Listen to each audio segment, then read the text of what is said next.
Uh, Hello there, ladies and gentlemen. Also, did I start a bit early? Yes, for this video here.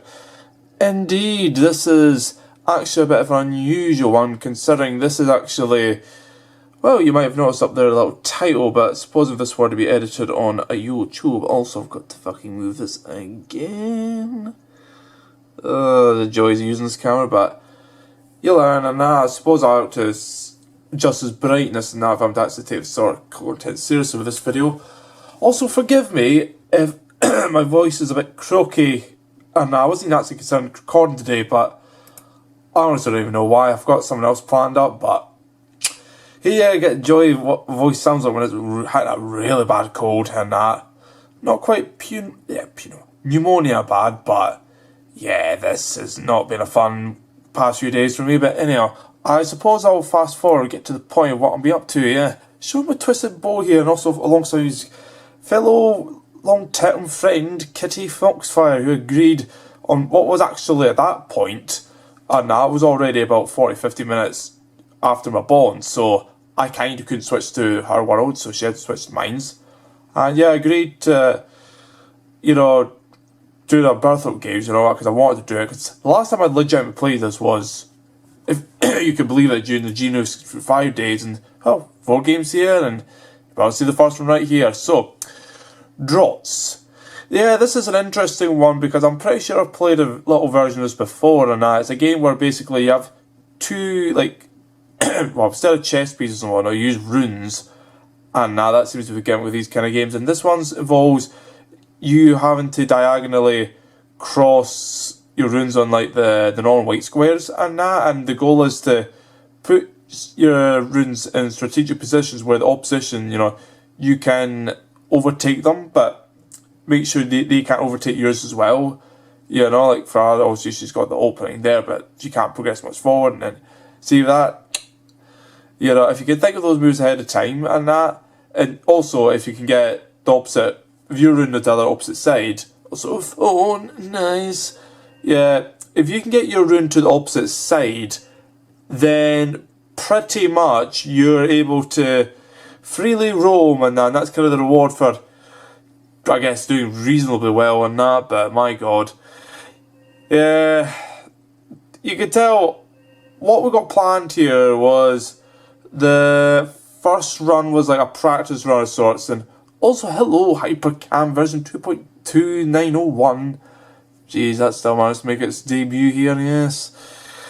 Well, not to get distracted or anything, but yeah, Hypercam's been a dear friend of mine for recording software for, well, let's just say it's probably the oldest thing I actually have in this computer, having brought it from way back, I think even as far back as the Gielinor days itself, back in 2007 at some point.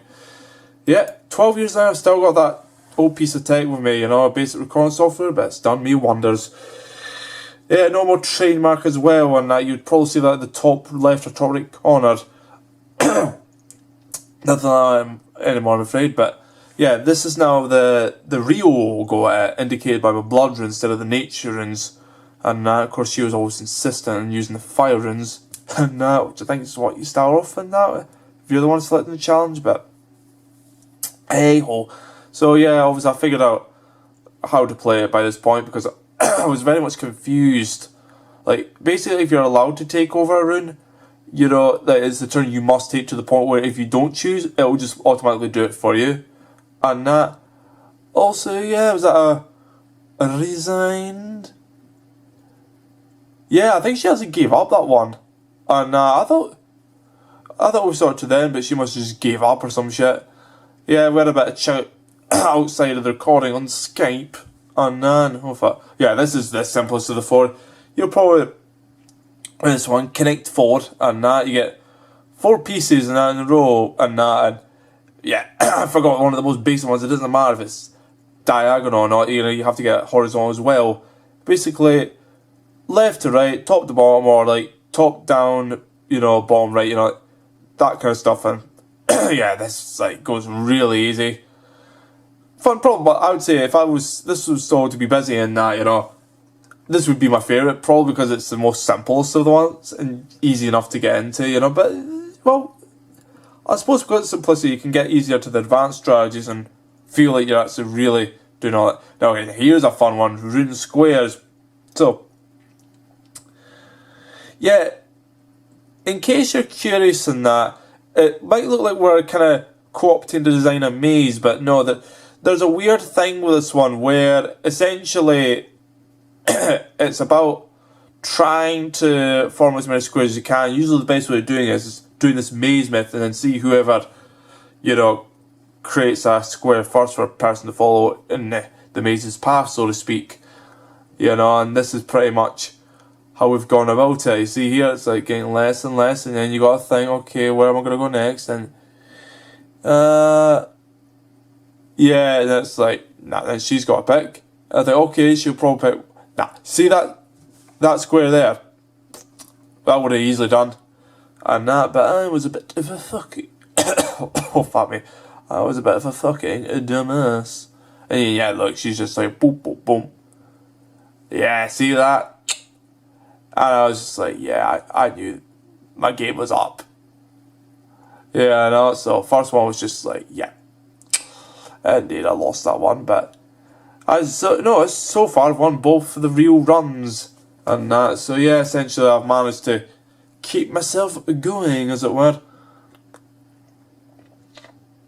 To be exact, every time she won a real game against me, I would happily give her 500k, so a max of 2 mils on offer. I think it was a decent enough money that, you know, a 5-10 minute game and that, you know, getting $500,000 per win, not bad. And I mean, I made it fair because obviously I sucked in all the practice runs, and I don't know if she did that intentionally. It's hard to say. I think maybe this one it felt a bit fluked, but I don't know.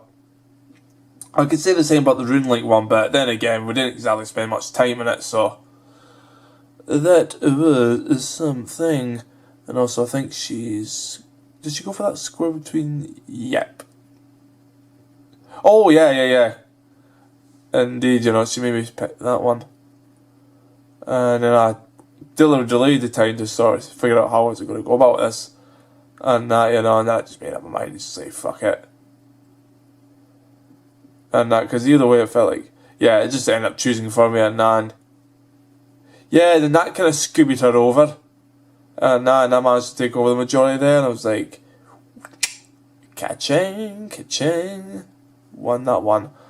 And then we get to the final game, and now this one I'm pretty sure took the longest, if memory serves me correctly. Runeverse. Now this is a bit of a strange one, because basically you get these runes and that. You start with two your own and two of the others and that, and then you've kind of got to line them in certain positions so that you can take over. So if you get reds, like we'll say greens are reds, hers being reds, mine's being greens. So if you get two reds, if you've got a green on one side and the other way on the other end, so long as there's space opposite of the green that you can take, then you can put that green there, and then whatever's in between that, your reds or otherwise, will become your own colour, and vice versa. Yeah, and obviously this is a bit of a shit one here because, yeah, it's kind of like you can't really, you know, like from my position, I can't really do much. Like, I would say the sort of strategy here is to try and get as many runes on the corners and like the sides and that. Yeah, no, and I was like, yeah, that was a bit of a fun one. Now, I believe something goes wrong here where she forfeited the one by accident. She was actually, oh, fuck me, intending to go the whole mile, but she fucking resigned. So I thought, alright, that's just practice run. Now I had to get to the real one. And now, where I'll admit I did a decent bit better, as I seem to always do.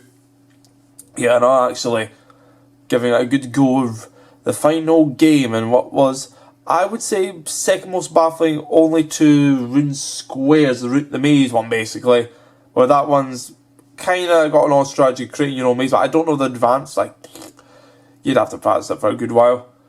And pretty sure she quit sometime about the now. Yeah. And she was like, WTF, indeed. She was not happy she resigned that one, so I just said, fuck it, I'll give her another shot at it. And because of that, I used bloods, I just thought, fuck it, I'll just use blues and Lawrence, and if she fucked up this one, I was like, nah, you know. Yeah. once is a mistake, twice is bad luck, third time's fuck. Yeah, that's just like taking the fucking piss. So yeah, this one also was pretty good. I'd say this one's probably the closest, I would say, like in terms of actual wins and all, you know. Certainly I had a good go at it here, and oh boy, I don't know. I'd like to think certainly I didn't do too shabby here throughout the whole 4 Burthorpe minigames, although it is a bit of a sad state that people have kind of just left it, I don't know, up in the air, and just, yeah, this place has been actually dead for like years. Like, you talk about fucking Barbarian Assault kind of dying off, same with Last Man Standing, or other minigames like Trouble Brewing, and fucking, what's it? Oh, that, fuck me, what's it, the Mortania one. Yeah, that one with shades. You know, like, literally, this, I'm swear, we've probably last time somebody actually played in, I would say, save for this world, probably nobody's played this one at all in months, if not probably the entire 2019 in this particular world. I don't want to say the claim that in the entire like whole game, all the worlds in that whole 2019, because probably there's been a few people who just, like, you know, popped in and done the same thing as us, but it's exceptionally rare, basically. It just seems to be this is one of those forgotten parts of Runescape. Yes, indeed. But yeah, we had a pretty good time, all things considered, and yeah, well, that was at least one half of it now. I suppose I may as well show off the other side, indeed. Promise to get better time to also, oh fuck, not that much, cheers. Yeah. Boy. So yeah, this was actually a few days before the day when I actually got my Twisted Bow. You remember that one, folks? Yeah, that was quite the joyous occasion indeed. You have to understand that when it came to this, I was just fucking here to show off, you know what I mean? Obviously that Necklace of Fury, no thanks, Amulet of Fury got quickly upgraded to a much more nicer Necklace of Anguish. Same with the Band of Skoys getting upgraded to rather swell Armado Helm, although that didn't really do that much. I think just cosmetically a little bit. Yeah, I was trying to get the Bagassian boots as well, because I'm pretty sure they increase your range strength too. And that, but nah, didn't get them in time. And yeah, when I go back to my next spawn, it's just mostly going to be skilling and that, no Slayer and that, probably maybe a bit of bossing, but chances are it'll be most restricted to Xeliana and Zora. And I don't know how I'm going to get on with Zora, because I was so confident with my mace setup, and to go back, well, I'll be the most best weapon for it, but yeah, it's going to be a whole new setup. But yeah, we've got a kitty, a foxfire here once more. Indeed, they're having a bit of fun here. I suppose I'll be able to fast forward this once more. Oh boy. Oh, better. Oh fuck, actually, what I'll do. Also, oh, actually, I was wondering what the fuck was going on there, yeah. I think I had something else going on in the background. And yeah, possibly another, yeah, I think that was me setting up my out and that. Yes, instead of Angel's Demonia, it's another one. As you will probably soon see shortly, and that, no point me calling the names. Also, no, GTFO, thank you. Alright, so, I suppose, I'll just show that a bit further. Let's see. Alright, so yeah, fast forward this again, and yeah, this is me showing off the trade out account. Yeah, I was about to give her over 1 billion GP. Probably the biggest trade I've ever, like, if she gets the honour right now, she's got the honour of me potentially trading the most I've ever potentially have given to anybody in my entire fucking career ever.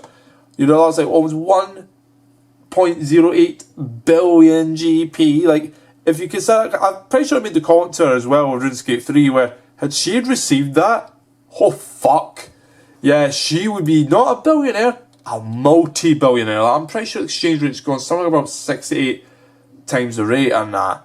Yeah, bitch, she'd be able to fucking afford like multiple party hats, no problem with that. Or at least one of them, though. I don't know the exact values if they're all like a max price or something. And I know like the blue certainly was, like that was always the most expensive. Maybe even the purple might actually be around that price now, but who knows?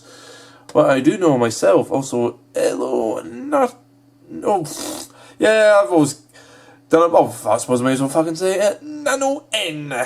Yes, Nano N indeed. Oh fuck. But yeah, I know what I've got to talk about myself, and now also showing off the shenanigans in the house, and that. Also a little bit what I'm currently up to, and that. Yeah, that's a good idea. News. Oh yes.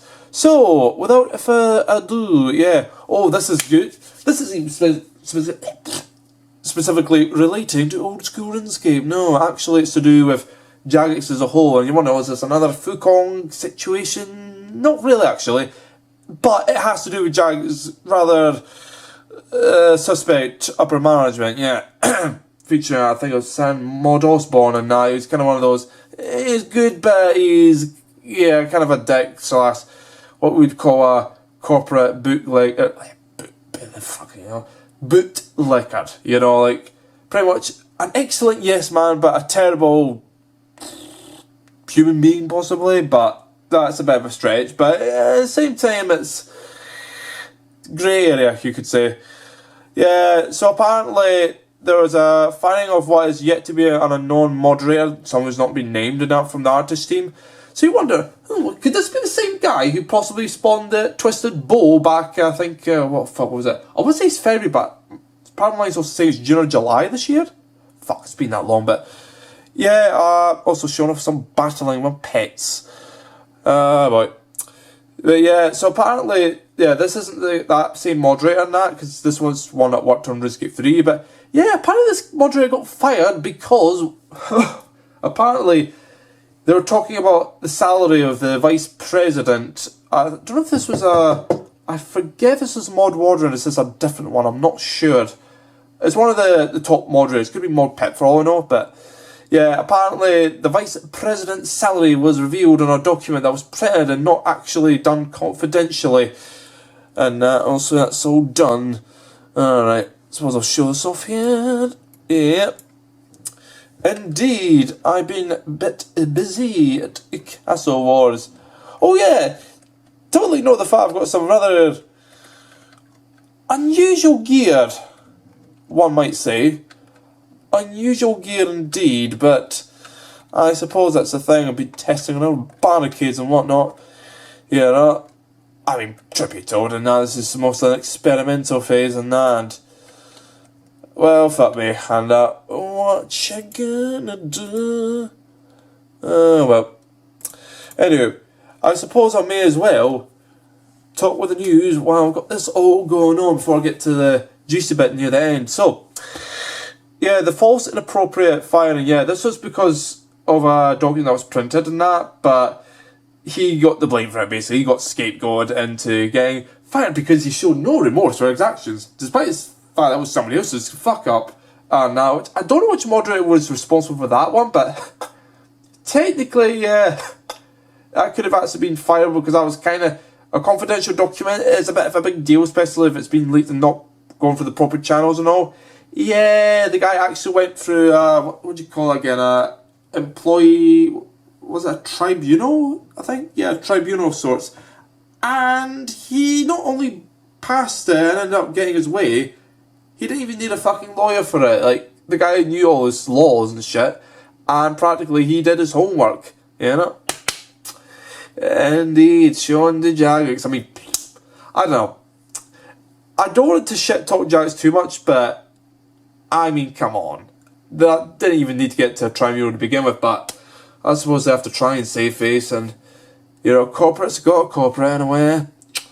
But yeah, so that's a very much intriguing moment, getting overturned in court, and that, so no doubt that'll be one moment of Jagex history that we soon keen to forget.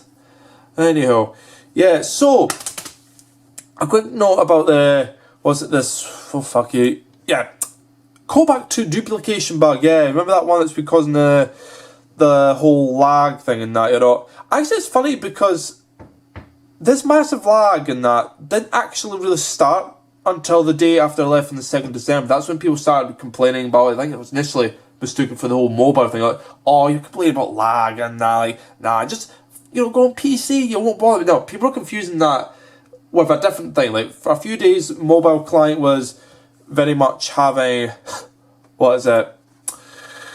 issues, shall we say, you know. There was some problem with that. I don't know if that was related to the dupe bugs or not, if it was just somebody tried to switch to early on to do with the dupe protection, and that caused the mobile to not work as well, but that got fixed.